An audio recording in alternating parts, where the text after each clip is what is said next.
Assalamualaikum warahmatullahi wabarakatuh.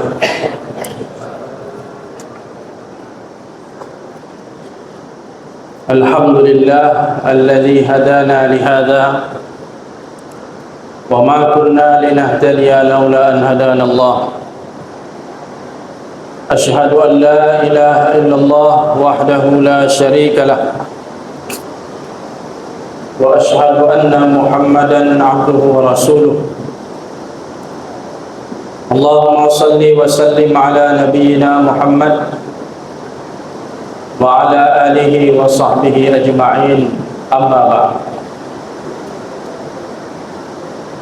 Hadirin kaum muslimin wal muslimat, jamaah Isya dan qiyamul lail yang dirahmati Allah Subhanahu wa ta'ala.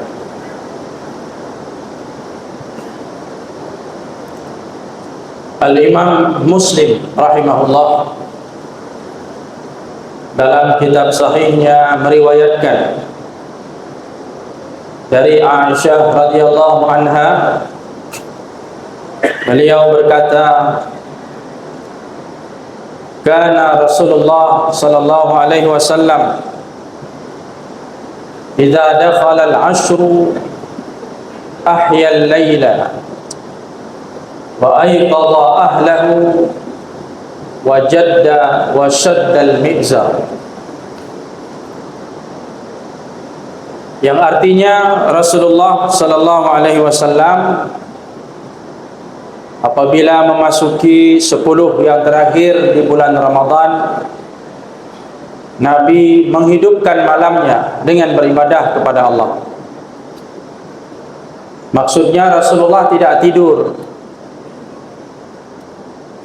menghidupkan malam-malam di 10 yang terakhir itu dengan beribadah kepada Allah. Ada riwayat lain ketika Rasulullah menasihati Abdullah bin Amru ibn al-As. Inti nasihatnya itu, kalau malam ada istirahat dan ada sholat, jangan semalam suntuk beribadah. Maka hadis tentang larangan menghidupkan semalam suntuk dengan ibadah itu kalau dilakukan sepanjang tahun.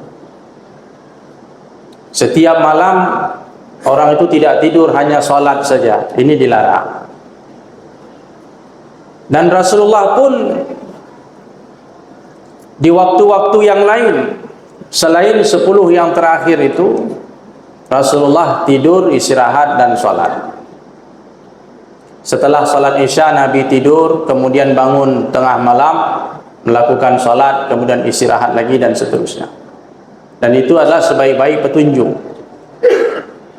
Ketika seorang sahabat mengatakan, aku akan menghidupkan semalam suntuk dengan sholat, Nabi pun mengatakan, sesungguhnya aku orang yang paling bertakwa kepada Allah, tetapi aku istirahat, aku tidur dan aku sholat.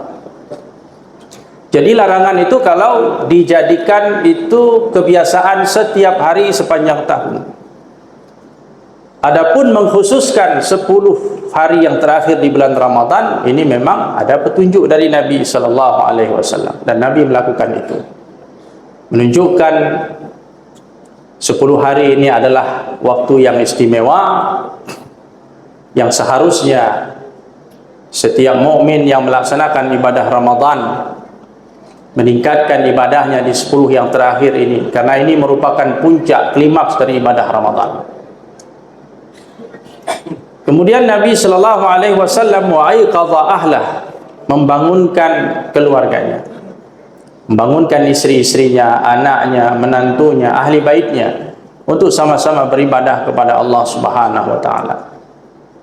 Rasulullah itu senantiasa mengajak keluarganya beribadah kepada Allah. Tidak pernah Rasulullah memberikan harapan kepada keluarganya untuk berpangku tangan menunggu syafaat atau mengandalkan ayah mereka, orang tua mereka sebagai nabi, sebagai rasul. Rasulullah meminta kepada keluarganya untuk beribadah kepada Allah. Nabi panggil satu persatu, wahai anak-anak Bani Abdi Manaf, beribadahlah kalian kepada Allah, aku tidak bisa membebaskan kalian dari azab Allah. Wahai anak-anak Bani Hashim, beribadahlah kepada Allah. Wahai anak-anak Abdul Muttalib, beribadahlah kepada Allah. Wahai Fatimah, beribadahlah kepada Allah. Tidak pernah Nabi SAW mengatakan, tenang saja Fatimah, nanti ada ayah di sana di akhirat. Tidak pernah. Nabi SAW senantiasa mengajak keluarganya untuk beribadah kepada Allah Subhanahu wa taala. Demikian juga kita kaum muslimin yang dirahmati Allah. Jangan sampai kita mengisi saf-saf salat sementara anak-anak kita, putra-putri kita berada di tempat lain yang tidak ada kaitannya dengan ibadah. Mereka melakukan hal yang sia-sia, yang melalaikan, bahkan yang dimurkai oleh Allah Subhanahu wa taala. Bangunkan keluarga kita, ajak mereka beribadah kepada Allah Subhanahu wa taala. Mungkin sebagian anak-anak kita sudah tidak perlu dibangunkan lagi, mereka sudah bangun. Tapi mereka tidak berada di rumah Allah, tidak berada di tempat ibadah, tetapi di tempat-tempat yang melalaikan. Tidak perlu dibangunkan, berarti dipindahkan dari tempat-tempat itu ke tempat yang dimana di tempat itu Allah Subhanahu wa taala disembah. Dia berdoa, bermunajat kepada Allah Subhanahu wa taala di malam-malam yang terakhir ini. Kemudian dikatakan oleh Sayyidah Aisyah, wajadda wa syaddal mi'zar, Rasulullah itu sungguh-sungguh beribadah, serius mengisi waktu-waktu yang terakhir ini dengan mendekatkan diri kepada Allah Subhanahu wa taala. Wa syaddal mi'zar, dan mengencangkan ikat pinggang. Sebagian ulama mengatakan mengencangkan ikat pinggang ini maksudnya bersungguh-sungguh. Ini sebuah ungkapan kinayah, ungkapan yang bermakna kiasan. Karena ketika orang ingin serius melakukan sesuatu, dia biasanya melakukan persiapan. Kalau orang ingin lari kencang, biasanya dia siapkan. Dia pastikan bahwa celananya itu sudah terkancing dengan benar, sepatunya sudah terikat dengan baik, karena dia akan lari. Sehingga apa yang dia lakukan itu akan sukses. Di Rasulullah melakukan persiapan-persiapan agar kegiatan ibadah di 10 yang terakhir ini berjalan dengan baik sesuai dengan yang diharapkan oleh Allah Subhanahu wa taala. Namun ada kaidah mengatakan yuqaddam at-ta'sis 'ala at-ta'kid. Makna yang memberikan pemahaman yang baru itu lebih diutamakan dari sekedar makna yang menguatkan. Maka sebagian ulama mengatakan wajad wasyaddal mi'zar di sini mengencangkan ikat pinggang, artinya Rasulullah tidak melakukan hubungan suami istri. Jadi 10 malam yang terakhir itu, kata Anas, Rasulullah melipat kasurnya, tempat tidurnya, dan meninggalkan istrinya. Dia tidak melakukan hubungan suami istri di 10 yang terakhir ini.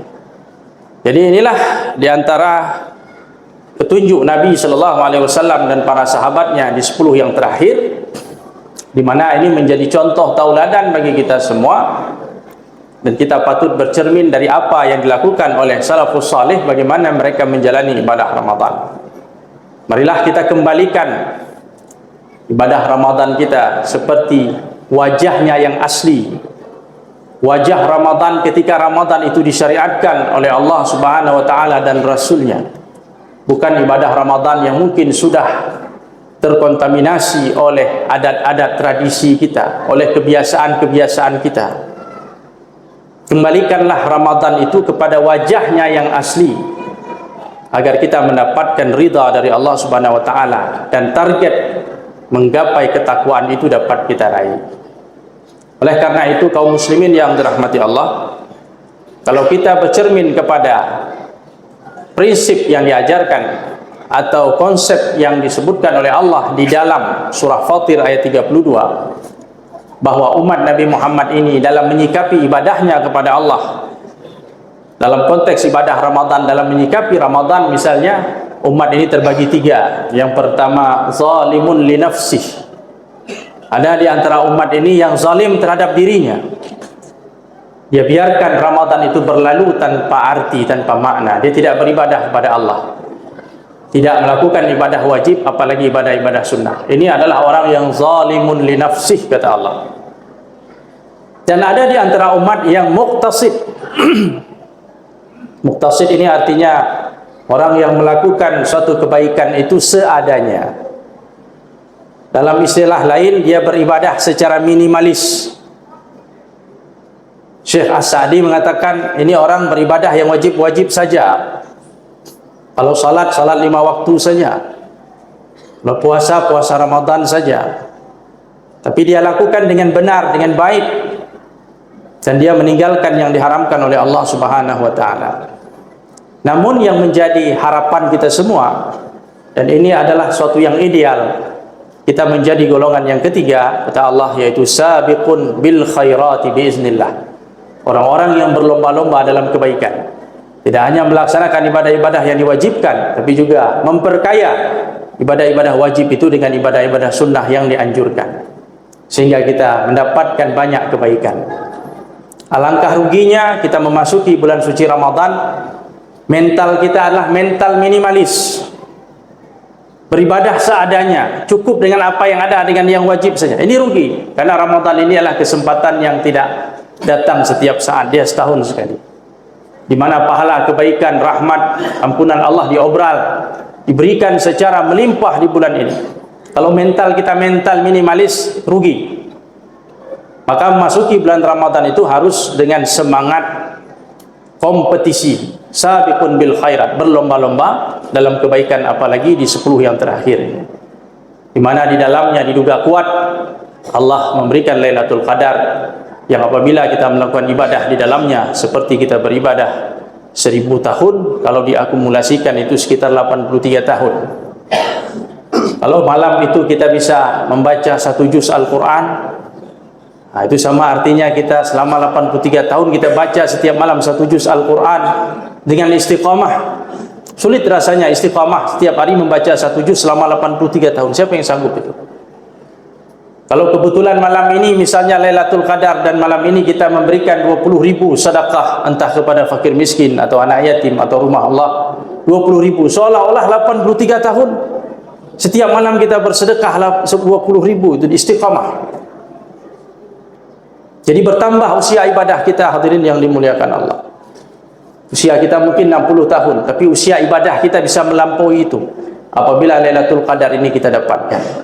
Para ulama mengatakan orang mendapatkan Lailatul Qadar itu punya level-level, tingkatan-tingkatan. Tingkatan pertama dikatakan dia tahu malam itu Lailatul Qadar dengan tanda-tanda yang ada, kemudian dia memaksimalkan ibadahnya kepada Allah.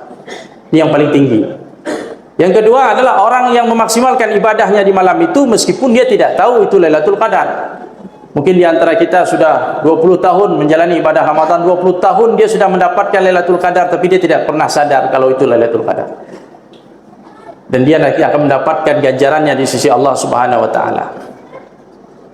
Yang ketiga, yang paling rendah adalah ketika Lailatul Qadar itu dia beribadah kepada Allah hanya ibadah yang wajib saja. Salat maghrib berjamaah, kemudian salat isya berjamaah, kemudian dia tidur sepanjang malam, tiba waktu subuh dia bangun salat subuh berjamaah. Itu minimal Lailatul Qadar. Itu dia minimal orang mendapatkan Lailatul Qadar seperti itu.